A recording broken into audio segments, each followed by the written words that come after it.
for the city of Philadelphia.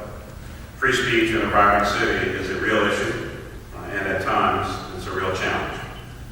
But from the start, I directed every member of our administration and our senior team to look for ways to accommodate Occupy Philadelphia's desire to exercise their First Amendment free speech rights.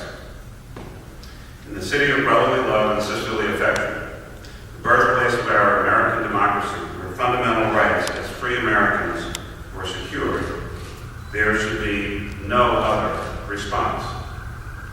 Since early October, Occupy Philadelphia has been generally cooperative, providing us advance notice of marches and demonstrations and other activities. In turn, our administration has maintained open and regular communications and sought to work with Occupy Philadelphia every step along the way. And the Philadelphia Police Department has also shown the nation how to maintain public safety, demonstrating a spirit of cooperation and coordination. Occupy Philadelphia has also faced some of their own challenges in what they refer to as direct democracy, with new people arriving and a host of growing public health and public safety concerns becoming evident as each day wore on. No issue has been more difficult for the city and Occupy Philadelphia than the impending start of the $50 million renovation and construction project at Dilworth Plaza, a project that will help to employ nearly 1,000 workers at a time of great economic challenge to remake Dilworth Plaza into a green, transit-oriented place of beauty and rest. When I met with the representatives of Occupy Philadelphia on Wednesday, October 5th of this year, I informed them directly about this project, the long-awaited, fully funded project that would put Philadelphians to work and remake the front lawn of Philadelphia City Hall. And when we issued their demonstration permit a few days later, we again made it very clear that when construction was slated to begin, the group would need to move. Last week, the City of Philadelphia posted the official notice that construction was imminent. Today, I'm happy to report the city has approved a building permit for the Center City District and its general contractor, clearing the way for the start of this 27-month construction project and the many jobs associated with it.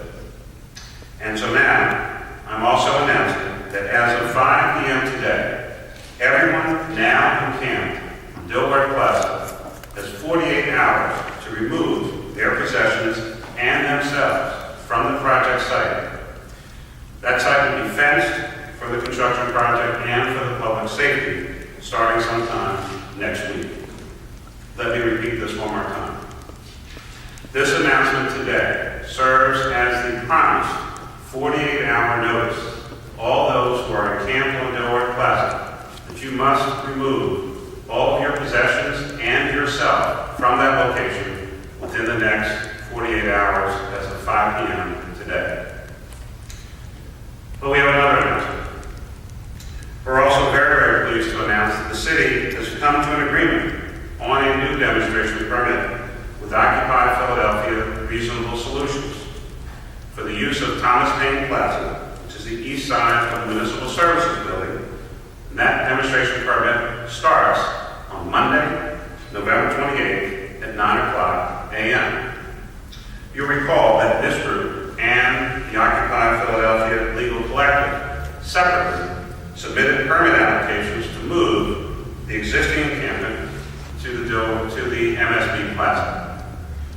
The City of Philadelphia rejected both of those applications because of the clear adverse impact on the public health and safety and for other reasons.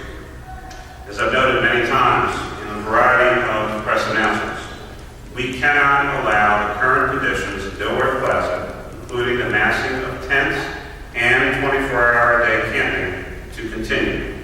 I've said this on numerous occasions. The following procedure for the review of a denied permit application.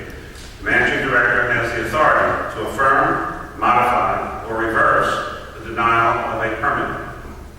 In this case, Managing Director Negrin responded that Occupy Philadelphia Reasonable Solutions could move to Dilworth Plaza its activities if they agree to the new set of terms and conditions, including the following: a limit on activity from 9 a.m. to 7 p.m., an agreement that there will be no overnight activity or sleeping allowed, and that no structures or tents would be allowed either. Today, the Managing Director has reviewed all of the appeals and granted a revised demonstration permit for Occupy Philadelphia Reasonable Solutions based on the customary use and nature of Thomas Paine Plaza, the size of the plaza, the degree to which the demonstration may interfere with the customary use, and health and safety concerns.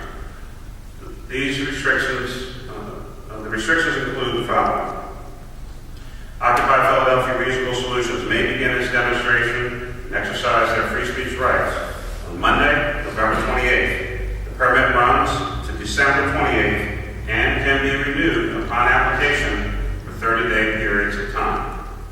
The hours of the demonstration event, inclusive of setup and teardown of any other materials, are from 9 a.m. to 7 p.m. There will be no overnight activity, no sleeping or staying on the plaza. No structures or tents are allowed, with the exception of up to 3 small canopies, which can be erected or taken down daily for a technology booth and a media booth. The city has committed to helping the group obtain non-city-owned office space for which its daily activities can be continued. The city will provide an electric outlet for the group's use. Occupy Philadelphia Reasonable Solutions will be charged for electrical use.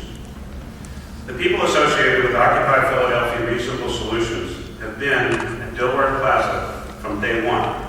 They have slept on the site, and they have participated in the events that have taken place there for the last 7 weeks.